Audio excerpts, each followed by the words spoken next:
પંચમહાલની Kakanpur police સ્ટેશનમાંથી દારૂ ચોરીનો ચોંકાવનારો મામલો સામે આવતા પોલીસ તંત્રમાં ખળભળાટ મચી ગયો છે। ખળભળાટ આમ જનતામાં છે કે પોલીસ સ્ટેશનમાંથી દારૂ કઈ રીતે ચોરાઈ શકાય। પોલીસ સ્ટેશનના કમ્પાઉન્ડમાં જે જપ્ત કરાયેલો દારૂ છે તે ગાયબ થઈ જતા સુરક્ષા વ્યવસ્થા સામે સવાલ ઉઠ્યા છે।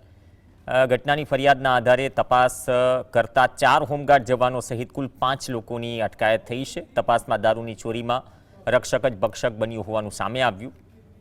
પોલીસે તમામ આરોપીઓની અટકાયત કરી કૌભાંડમાં અન્ય કોઈની સંડોવણી છે કે નહીં તે દિશામાં તપાસ કરી। કબજામાં રહેલા મુદ્દામાલની ચોરીએ કાયદો અને વ્યવસ્થાની કામગીરી પર ગંભીર સવાલ ઉઠાવ્યા।